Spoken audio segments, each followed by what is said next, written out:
Greetings, everyone. This is Ayman Tarabishi from the International Council for Small Business. I'm the ICSB Executive Director.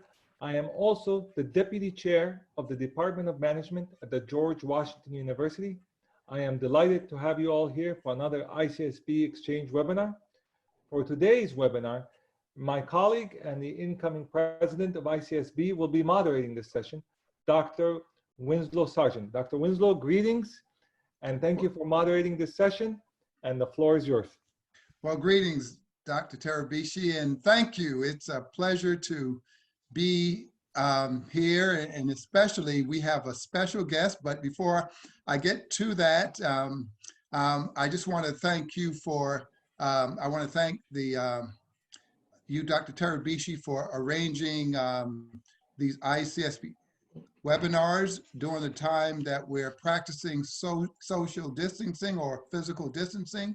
We're still socially connected. And so the International Council for Small Business, our focus is to maintain that connection, but also during this time, we want to educate those and bring thought leaders to share with our members and our supporters.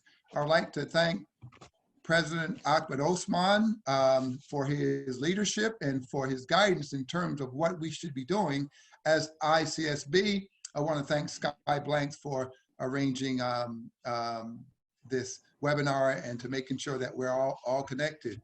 But before I introduce our guest, I want to, and before you hear him speak, I want to read his bio. It is a pleasure for me, and I hope that you can sense my excitement. Yes, I am the president-elect of ICSB, and yes, I've been a presidential appointee in the Obama administration, and I come from technology. But what I really enjoy is being around thought leaders and those who are seeing beyond where things should go. And today and tonight, wherever you are, I'm pleased to have you hear a conversation between myself and His Excellency Hussain Mohammed El Mahmoudi. His Excellency Hussain serves a dual role as the Chief Executive Officer of the American University of Sharjah Enterprises and as the CEO of the Sharjah Research, Technology, and Innovation Park. Both these entities were established through the royal decree by the ruler of Sharjah, who also directly appointed His Excellency Hussain to these responsibilities in order to create collaborative long-term relationships between industry, academia, and the public sector, fostering an ecosystem of enterprise and innovation. Previously, His Excellency Hussain served as the Director General of the Sharjah Chamber of Commerce and Industry, a member of the UAE Chamber Federation and the GCC Chamber for 8 years. He was responsible for the overall management and operations of the Chamber, including the provision of services to its members. In this role, he launched several strategic economic initiatives for Sharjah, such as the SME Pact, Sharjah Export Center, Sharjah Commercial Arbitration Center, and the Sharjah Business Forum. His Excellency Hussain has held leadership roles at leading regional and international companies such as the Royal Dutch Shell Group, the Emirates National Oil Company, and several Dubai holding entities. He currently serves as the honorary board member of both the Tattooer Forum and the Maastricht University in the Netherlands, and as chairman of the Emirates Business Council for Sustainable Development. He also serves as a board member of the Sharjah Entrepreneurship Center. His Excellency Hussain possesses an MBA from the American University of Sharjah and a BA in Economics and Communication from Seattle Pacific University in the US. I hope that you are in the audience will give a big round of applause for His Excellency Hussain Mohammed El Mahmoudi. Welcome. Thank you very much. Welcome. Mr. Wilson, it's a pleasure to be with you in this session. I would like to first thank Dr. Ayman Al-Tarabishi for allowing me to be part of this platform with you and share with you the stories that we have here in the United Arab Emirates, and also learn from you today about your experience and the audience as well. I think it's a blessing to be able to be part of this session and using technology to cut across boundaries and touch base with everyone around the world. I'd like to thank your audience for being with us today here, and I appreciate their time, valuable time. I'm really thrilled to be with you today here, and thank you for the kind introduction. Great. Well, we have a lot to talk about, and I'm so excited. And for those who have some questions, please use the chat feature, and I hope that we can get to that part. But there are a lot of things to discuss. There's so much going on, and that's why this topic, especially this topic, is so important, because the topic of this conversation is a triple helix focus on building, on innovation and the ecosystem in UAE, especially in the science, research, technology, and innovation part. And the triple helix focus is very, very important, because when we think of the helix, we think of the triple helix, we think of academia, we think of government, and we think of industry. These three things must come together to work well. And so, and because you have, because your leadership in all three is so important in this day and age, how do we bring these three together? So my first question as the CEO of the American University of Sharjah Enterprises and the CEO of Sharjah Research, Technology, and Innovation Park, tell me about your duties and your responsibilities. Thank you again. If you don't mind, I would like to go one step back, and maybe put things in perspective for those who are not familiar with the United Arab Emirates and haven't heard about Sharjah before. Yes, okay. I always like to say the few things. First of all, United Arab Emirates is a country part of the GCC. It established itself in the past 45 years as a regional business hub, and as a regional logistics hub, and a regional touristic hub. So today, UAE is the second largest Arab economy after Saudi Arabia. It is almost the fourth largest Islamic economy. So it's a young country. It's a population of 9 million people, with only 15% of this being local, and the rest are from all over the world. So it's a very diverse country. We grew up together in this melting pot, similar to what you have in the US. If we come back to the United Arab Emirates as a country, we're a federation of 7 cities. And the biggest 3 cities are Abu Dhabi, which is our capital city. Then you have Dubai, which is the commercial center. And then you have Sharjah. I make a lot of similarities with the US. So when I compare UAE to the US, I always say to people, when you think of Abu Dhabi, think about Washington, DC. This is where the government sits. This is where the political power, where the upstream defense sits. But Abu Dhabi is a bit more richer than DC. But go one level down, you think about New York, tourism, finance, think about Dubai. And you go one level down, you think about Boston, MIT, Harvard, think about Sharjah. Sharjah has the same orientation. It is the city that is known across the Arab world, even globally, for its orientation and focus on education. We pride ourselves to have probably the biggest education city in the whole region, with a university city which has 22 universities in one place, more than 47,000 students, 2,000 PhDs from 100 nationalities. So Sharjah has that profile that it built over the past 35 years. We pride ourselves to be the first capital of book for the whole world. So that's the background of Sharjah. I moved from there to my role at the moment. The UAE has established, as I said, itself for the past 45 years using the hydrocarbon, the oil money to build the country and establish itself and build the country from infrastructure point of view, both soft infrastructure and hard infrastructure, and building its brands as a regional and international haven for business and for tourism and for many other things. So we did very well in the past 45 years.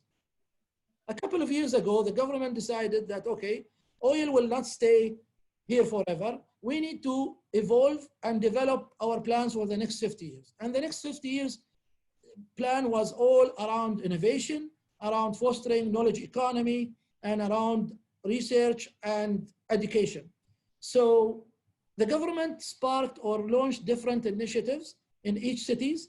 And my city, Sharjah, we launched a couple of initiatives. So the first initiative was the American University of Sharjah, where the government and the ruler, who is an 80 years old man with 2 PhDs, known for his love for education, very intellectual man, he decided to transform our universities from teaching only to research and development-based universities. So he allocated a lot of money for the university and resources to do that development. The second thing he created an enterprise, which is the American University of Sharjah. I'm talking now about the American University of Sharjah, which is one of the 3 top American universities in the whole of the Middle East. So in the Middle East, we have 3 main American universities. The first one is the American University of Beirut. The second one is American University of Cairo. And the third one is American University of Sharjah, which is the youngest. So he created a company for this university to help spark innovation and support the agenda of innovation. The third thing he did is he created Sharjah Research and Technology Park. And the objectives of this park is to act as a platform to enforce Triple Helix, where we bring private sector, government sector, and academia to interact and create innovation in an open innovation approach. My role is to develop this whole innovation ecosystem and start this. And I must say, when His Highness asked me to move from the chamber, and he said, I need your help with something, and he told me I want to do this research park, research, it does not exist in our dictionary or private sector dictionary. But after really 3 years, now I'm really blessed because really the opportunities is amazing, because in the Middle East, except for Israel, I think the agenda of research and applied science and education is not there. And this is a big, big opportunity, I think, for businesses. So what I'm trying to do now is to develop legislation, develop the whole ecosystem, infrastructure, develop funding mechanism, develop entrepreneurship ecosystem, develop the interaction between the private sector and government sector and academia to be able to fulfill our objective. It is a long-term objective, but we have plans with also implementing short-term goals as well. Sorry for I took a long term too, but I wanted to put things in perspective. Well, no, that's great. I mean, this is excellent. I mean, just, it's excellent in terms of how you laid out that it does take leadership. It does take vision.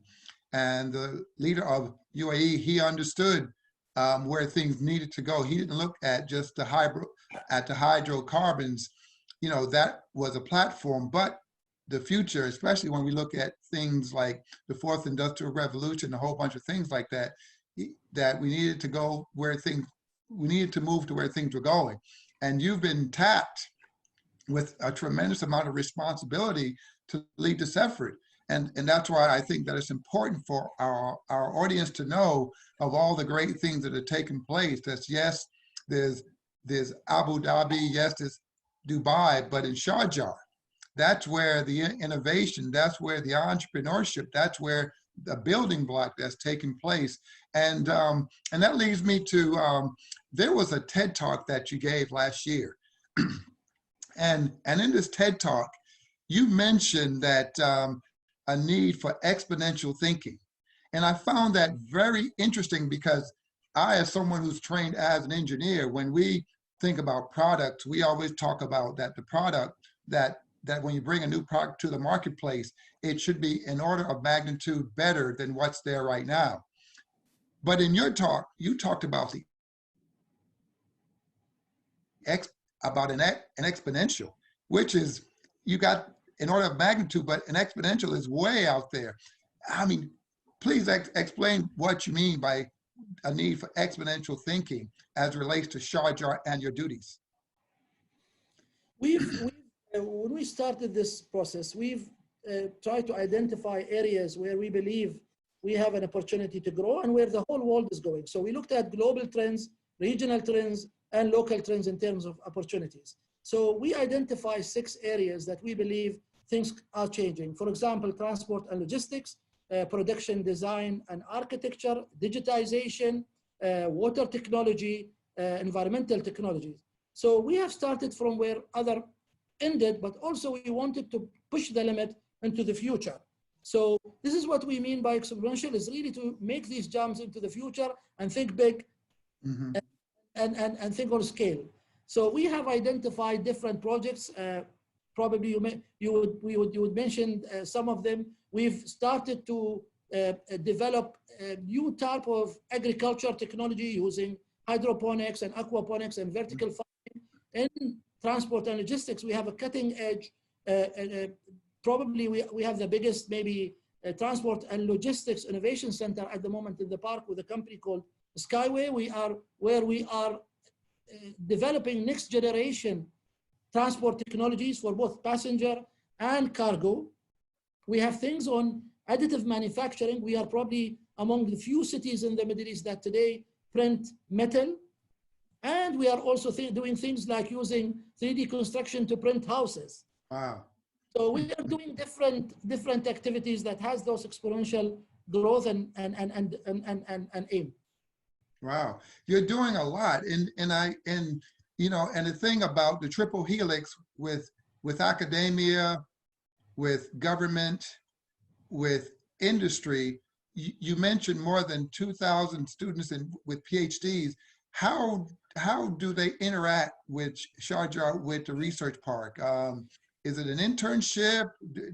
I just played, yeah. Maybe you can explain. So the 2,000 are actually including the faculties and students. And the interaction, of course, works in different ways. You know, these are full-fledged faculty that they have also some time that they allocate for research activities and for internship and for working on the projects. We are trying to develop our model to be able, frankly, to leverage whatever we built over the past 30, 35 years. It's not, as you know, and I think I always give, you know, people talk about Silicon Valley or US, you know, US is much more developed system. The institutions in US they have better synergy. That's why the innovation is bigger in US. We're trying to follow the same things by developing a culture and a mindset of people that can really give us the result we want. Because at the moment, you know, the mindset of these faculties are we are only faculties and teachers, not innovators, not faculty that can go into commercialization. So we work in different programs. We have forums that we are all engaged into, and we have also projects that we try to develop and commercialize, and we engage them. For example, we have a few projects, but I will quote a couple of projects which I think is very interesting. At the moment, for example, we are working with the American University of Sharjah Engineering School and Nokia and our telecommunication company to develop 5G technologies. And this is, I think, something that the whole globe is talking about at the moment. We also work with the American University of Sharjah to develop the 3D concrete house printing along with a company from the Netherlands. So we try to engage and enforce this triple helix approach, again, bringing the academia and private sector and government to create something.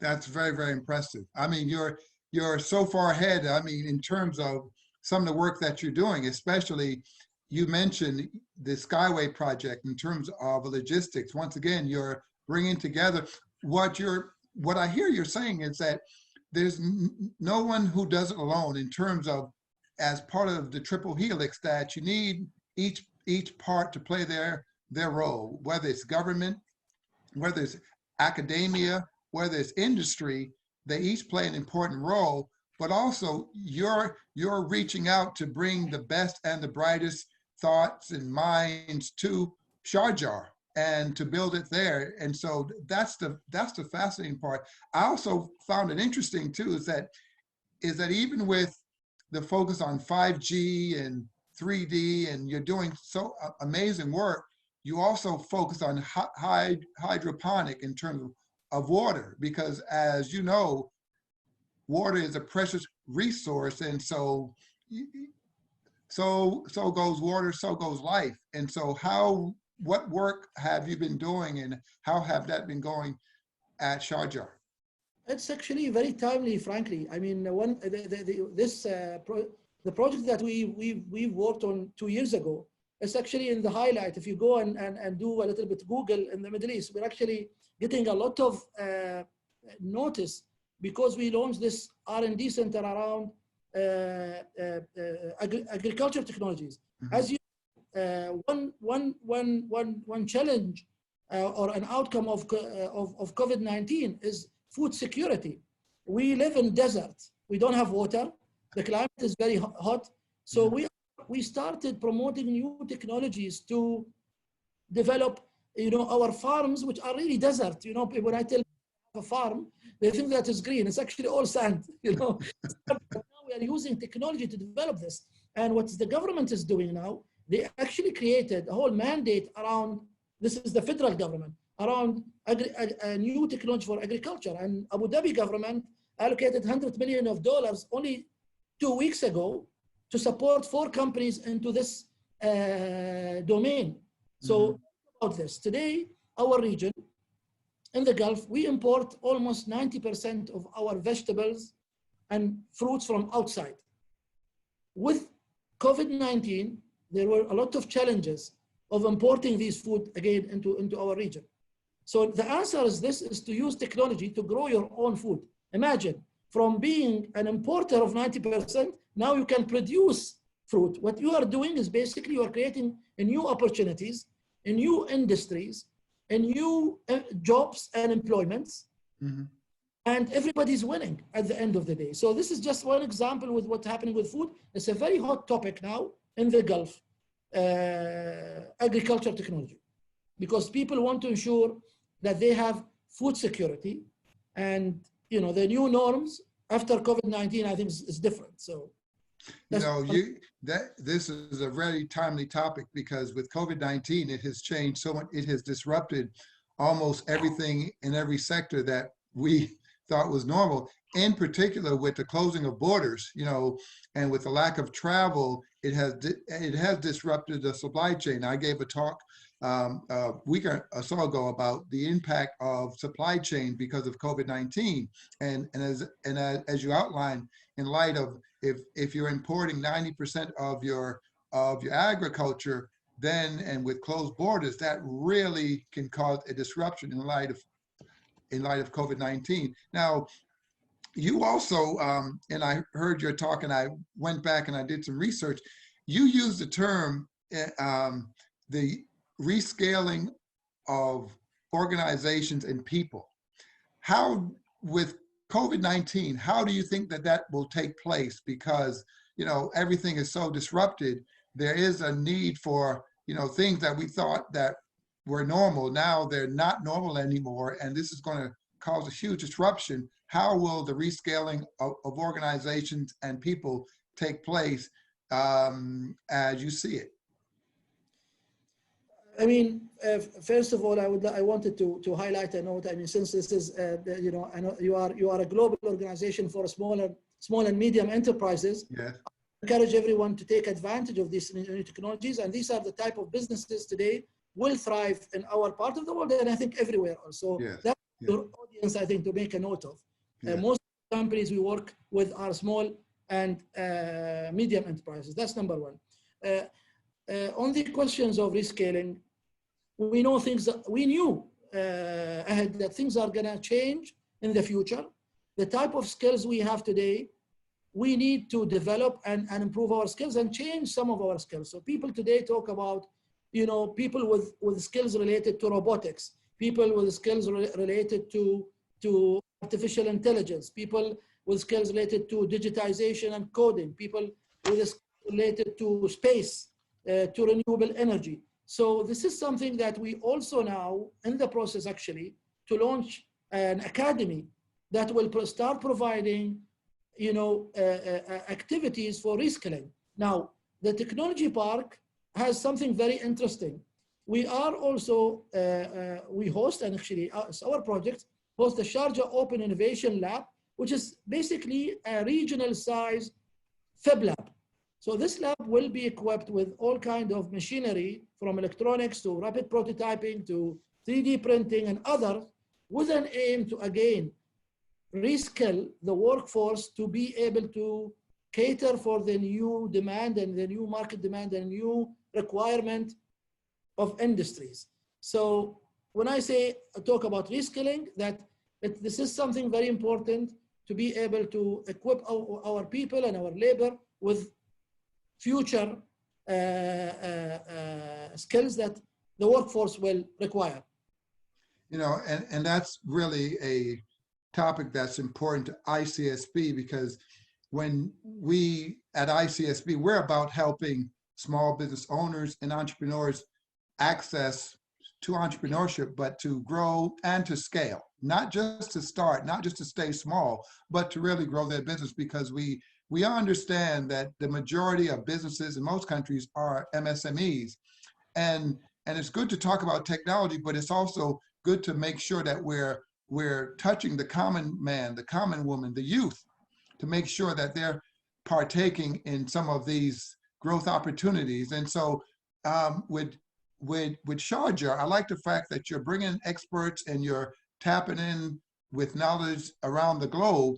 But please share with us what you're doing, especially in light of youth and women, and how do they access some of these opportunities? Because it's very exciting, the work that you're doing at Sharjah, knowing that you're not only going to impact the region, but you're going to impact the globe.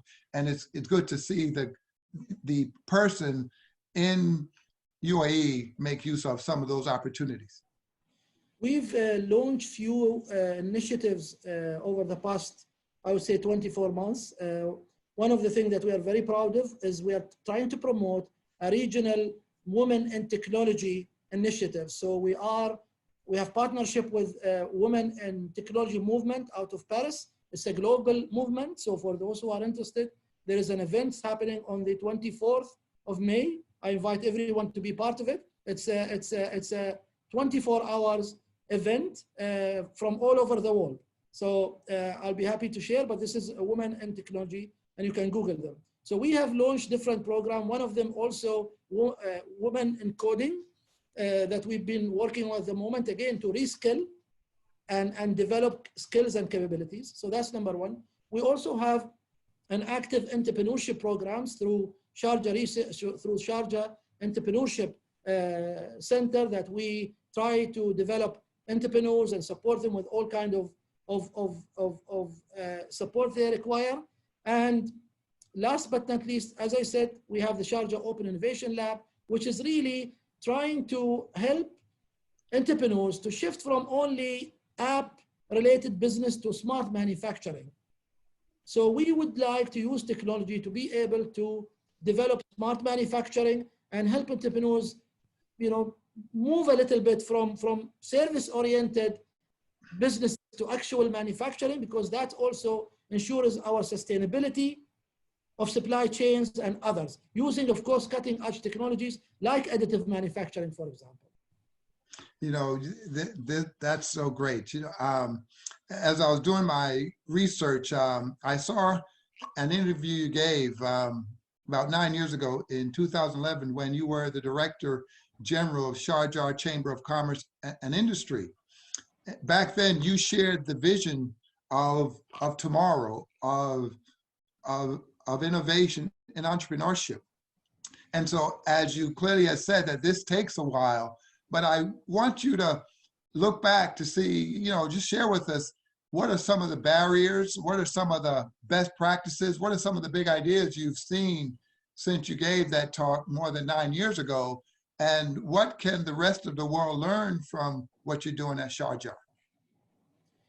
I think, you know, Sharjah is a city like any other cities around the world. You know, we all have our own barriers and our own challenges and opportunities. I think, frankly, the biggest challenge, I would say, is the mindset of people. It's the, I would say, the cultural barrier that people, you know, are reluctant to think big. And in the Middle East, we have this a lot. You know, we think that we are limited and we can't do big things or think big. And I think this is a cultural barrier that I think we're trying to overcome it by doing what we are doing. A second, I think we like any other place, again, we live in a very challenging geopolitically region, and we always have to navigate around these activities. So these are some of the barriers. Of course, there are different legislation barriers and actual, you know, things that has to do maybe with the infrastructure. But we are in the UAE. Frankly, we are lucky because we have a modern country, you know, which has resources that can deploy to make things move. Best practice, of course, when we launched this, we launched a program or a project last year with the UK Catapult organization.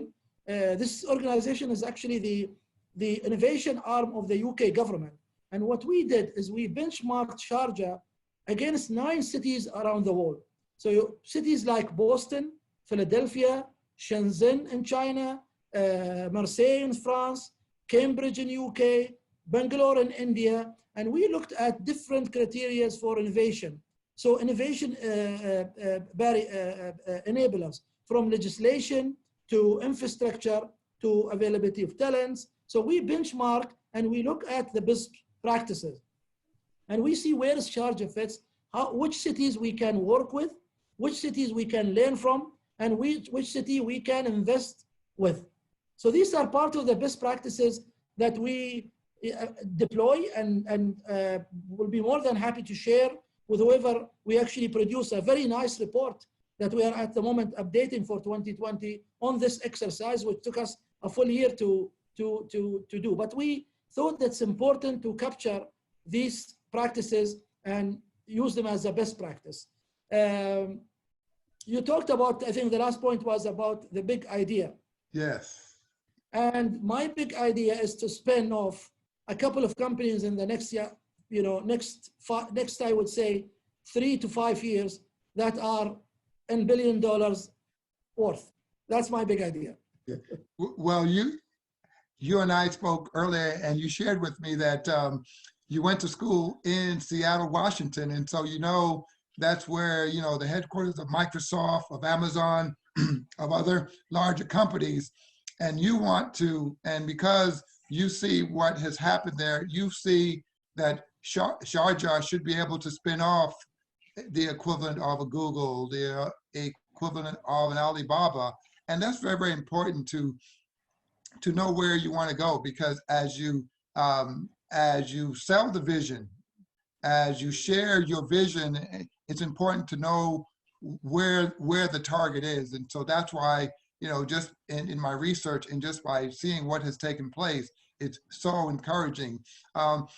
With regard to the research park and with Expo, well, I know that there was an Expo in 2020, but since COVID-19 has disrupted so many different things, how do you pivot? How do you pivot? There's this whole concept in startups that there's always a need to pivot at some point, that the best plans that you've laid go awry. There's a term, a boxing term by a famous boxer named Mike Tyson once said that every boxer has a plan until they get punched in the face. No one had planned to get punched in the face, but that happens with the interruptions, with these things that are taking place. How do you adjust to, you know, with Expo may not happening and postponement. How do you adjust to these things? Well, you know, the UAE, we are blessed. I'm not bragging about that, but we are blessed with wise and visionary leadership who is very aspirational. When Dubai and Sheikh Mohammed, the ruler of Dubai, was asked, what will happen if you don't win Expo? He said, I will create my own Expo. So in the UAE, we don't get distracted, but with circumstances. We create our own destiny and our own path, and we navigate through these challenges.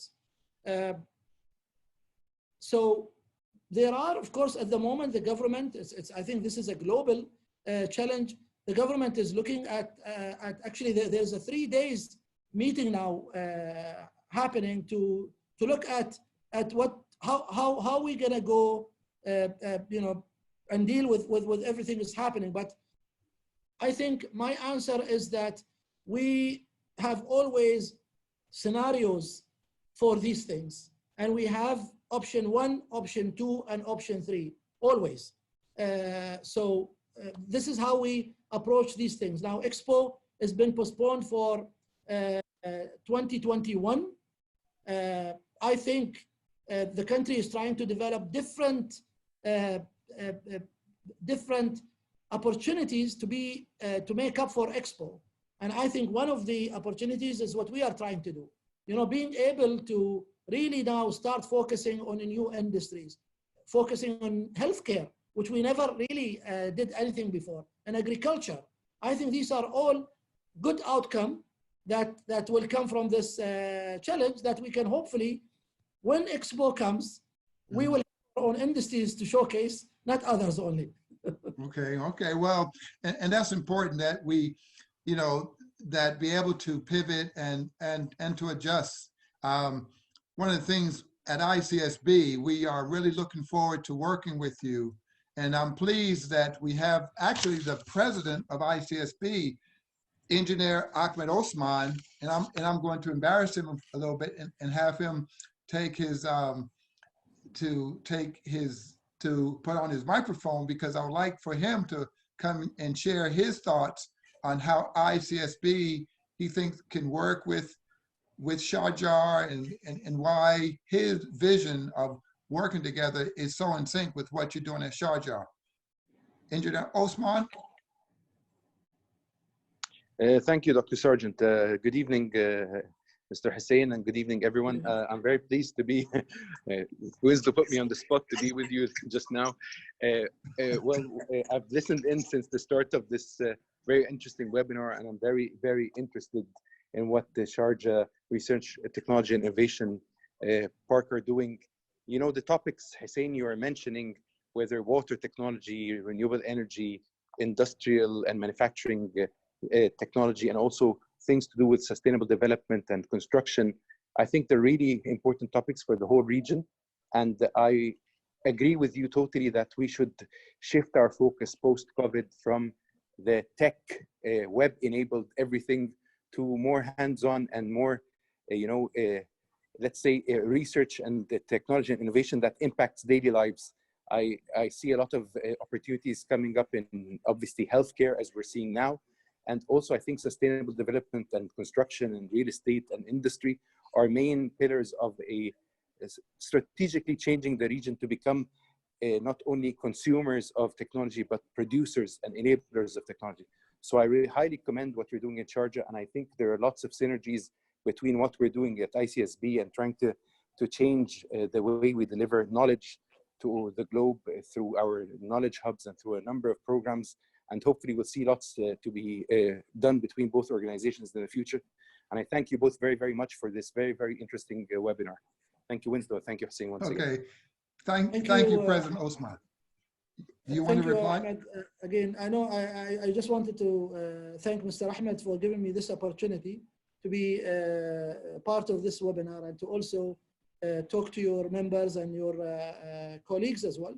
We are very much interested to work with a global organization like ICSB I think there's a lot of learning that we can learn. We are a startup organization. Despite the various things we are doing, we are still babies, and we need to grow and learn from everyone. It's a long-term project. It's a very difficult project, I must say. And we really, look for good partners, long-term partners, genuine partners that we can work with and grow up with together. Great, great. Well, I want to leave some time for some of those in the audience to pose some questions, and so those who can please use the Q&A button to ask your questions. But in the meantime, I have the benefit to continue to ask some more questions. With Sharjah, I'm very impressed with especially with the Skyway project. I've seen a lot of discussions about Skyway, and then maybe you can give us an update in terms of how Skyway is going, and what are some of the milestones you think that will be achieved in the coming time frame. Skyway is a very interesting project, and it has a different, an interesting background. The company is developing, as I said, next generation train, and they chose Sharjah to be a place where they want to set up their global innovation center. And they had different phases. The first phase was developing a pod for passenger, which is 400 meters long testing line, which they finished 3-4 months ago. At the moment, they are working on 3 kilometers cargo testing train, which Sharjah government is interested actually in working with them on almost 100 kilometers. So if this testing works, they will get a project within the Sharjah government for almost 100 kilometers for cargo train. Wow. Because Sharjah is a very interesting city. It's the only city in the Gulf that has 2 ports on different sea. So we have a port on the Arabian Gulf, and we have port on the Gulf of Oman.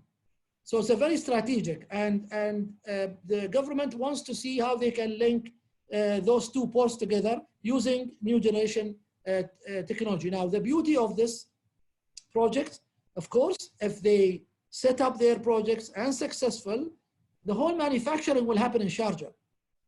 So this is really transform the whole landscape of the country, actually the region. Imagine Sharjah being a place where you transform, where you manufacture trains.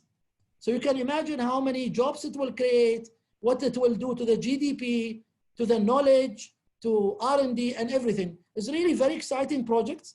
And hopefully when you visit, you will see it. So we are very excited about it, and we're trying to really go out of the way to make it happen. It's also a challenging project as well, but like everything is challenging.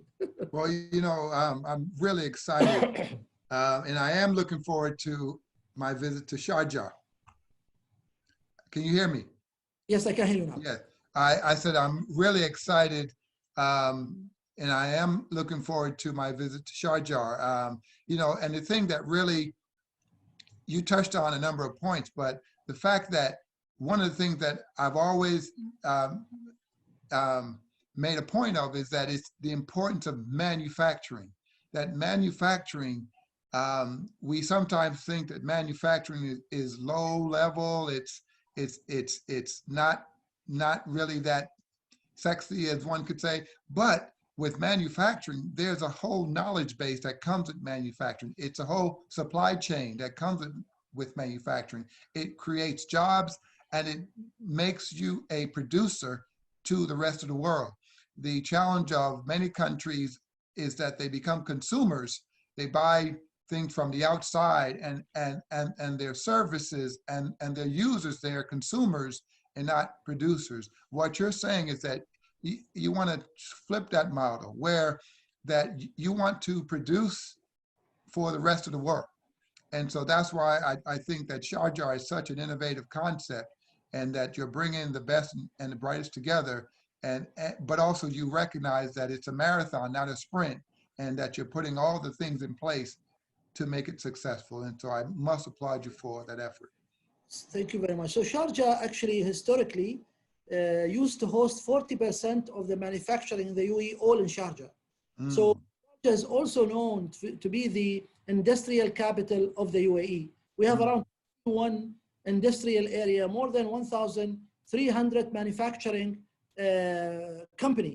So what we are trying to do is trying to bring technology to modernize those companies as well. We have an example today, for example, we're using again 3D metal printing to produce components for oil and gas and for automotive. All what you need really is a machine, and it does everything for you to, of course, produce specific component. But also we're trying to promote Internet of Things for these factories and digitization to be able to, again, take them to the next level and be able to produce something. Yeah, this is great. Now, you mentioned healthcare, and now, of course, under COVID-19, we see the importance of this industry.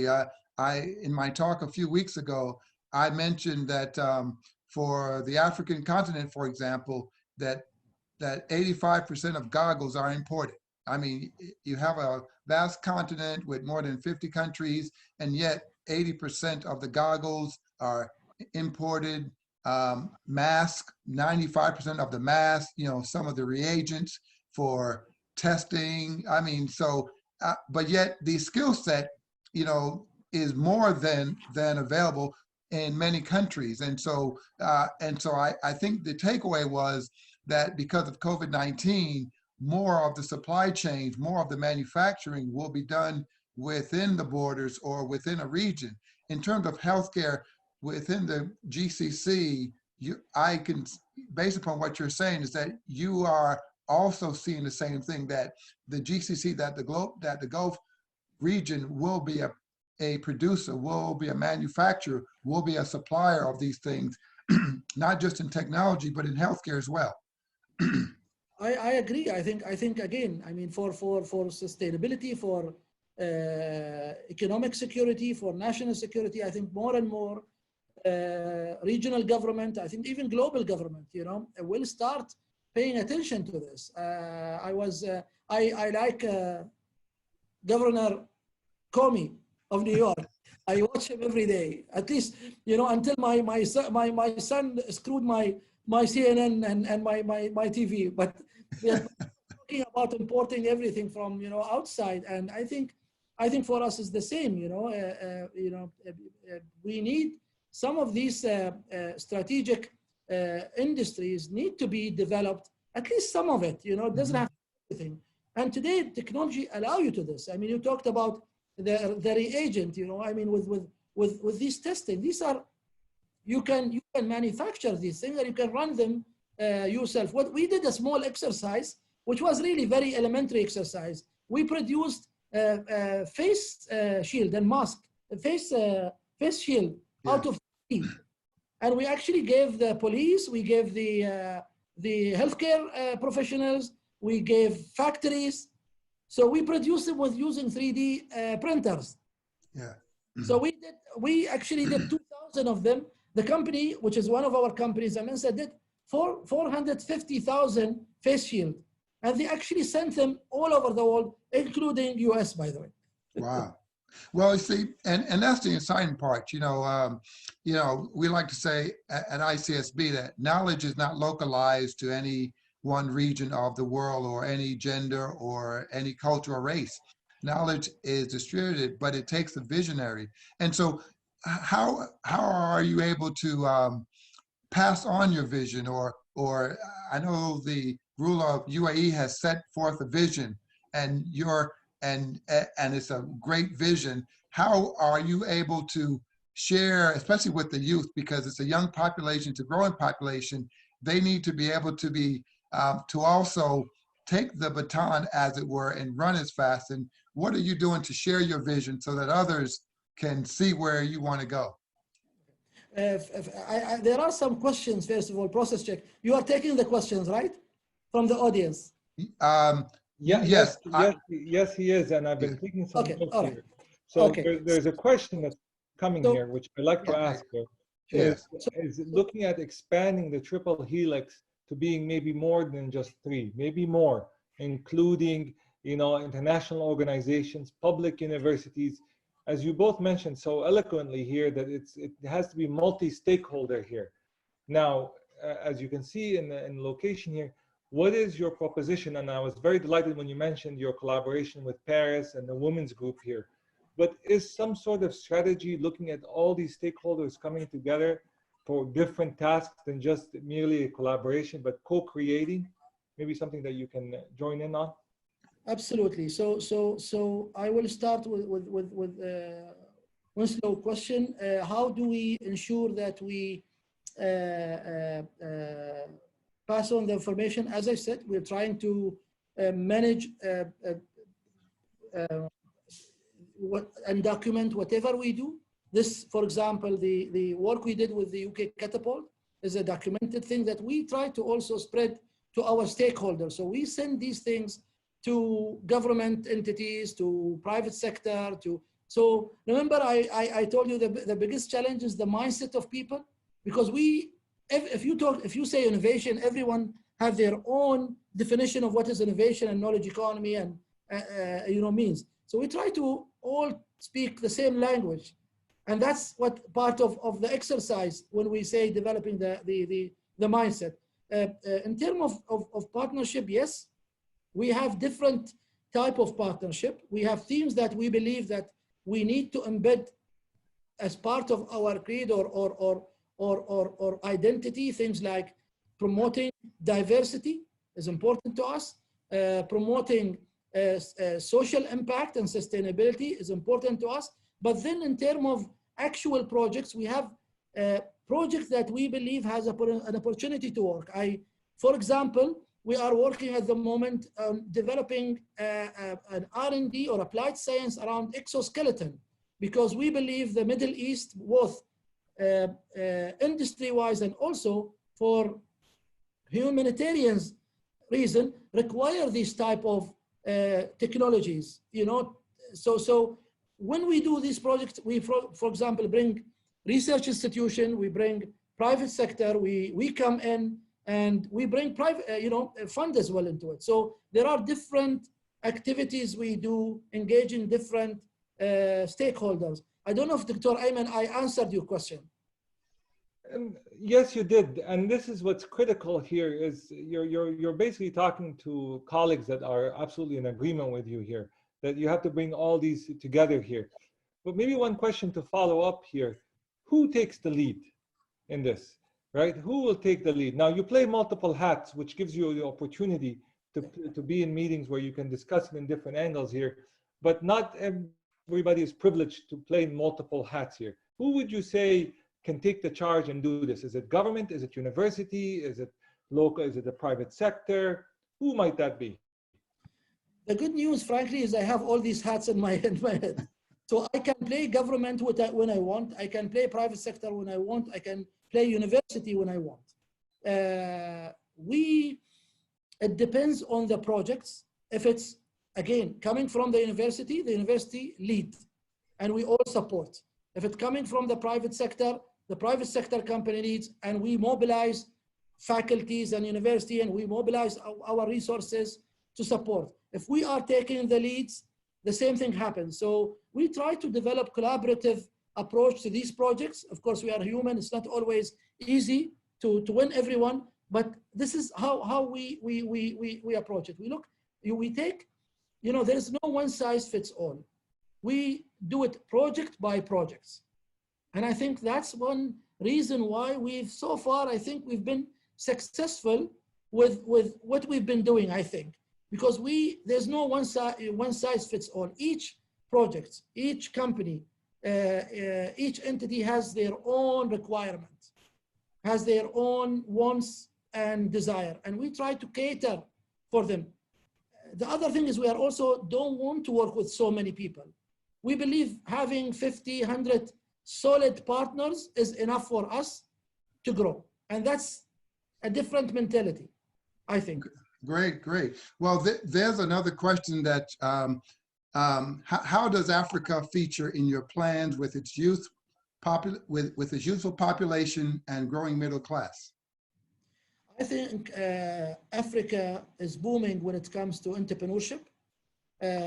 We are trying to explore things with Africa. I have some friends in different places.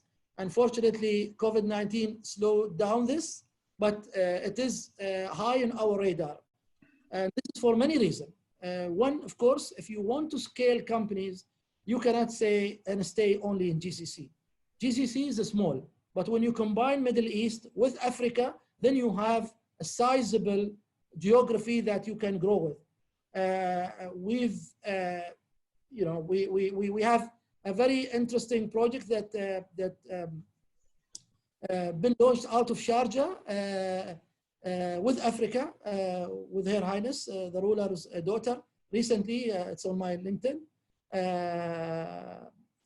It's a project about social cohesion and social and love and partnership. So we have an aspiration to work with African organization and to develop relationship with them. Good. And in terms of the research park, Sharjah Research Park, I know that you mentioned that you work with universities and research institutes in the Netherlands and in the UK. Are there any other research institutes where you have partnerships within the region, within the Gulf region, within the Middle East? We have a relationship with the King Abdullah Research Science Park in Saudi. Who else do we have with? So I think King Abdullah is one. We are about actually to sign an agreement with the American University of Cairo.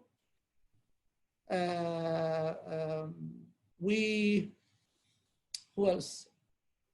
I think those are the two we have now, but again, for us, it's very important to build partnership, but we tend to sign things and make things happen and stay away from just signing for the sake of signing. But we believe in partnership. So we have relationship with universities around the world, from Europe, from other places.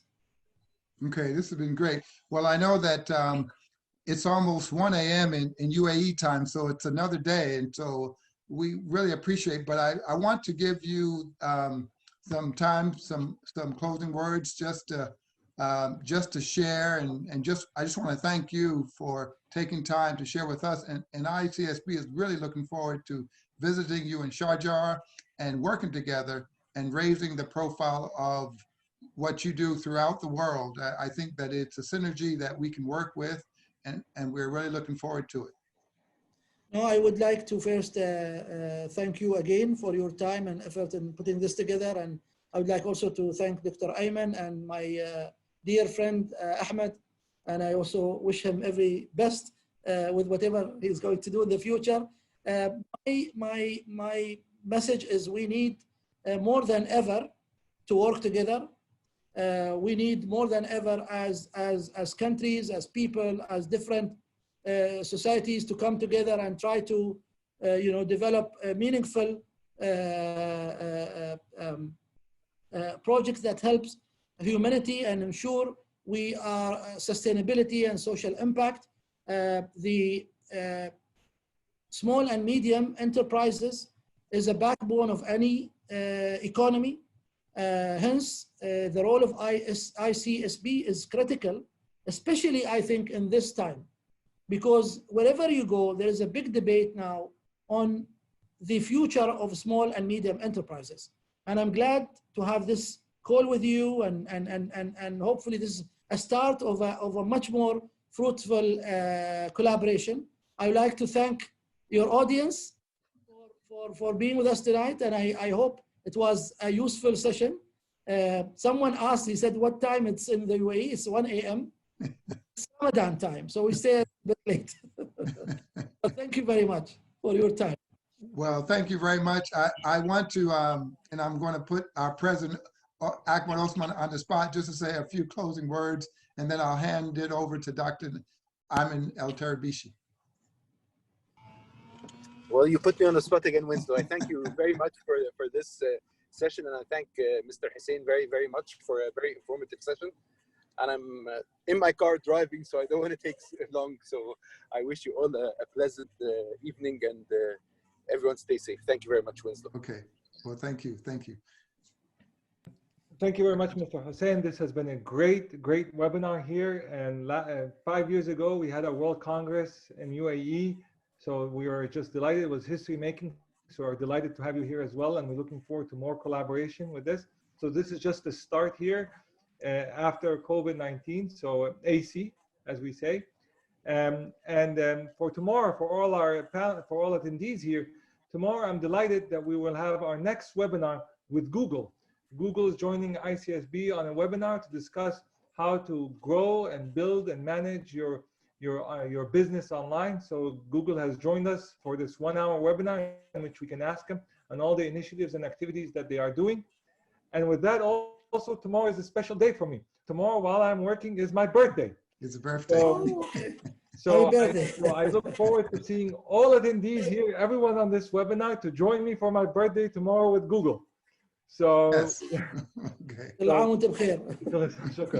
With that, I want to wish you all stay safe. Thank you very much, and have a wonderful rest of the day. And thank you again.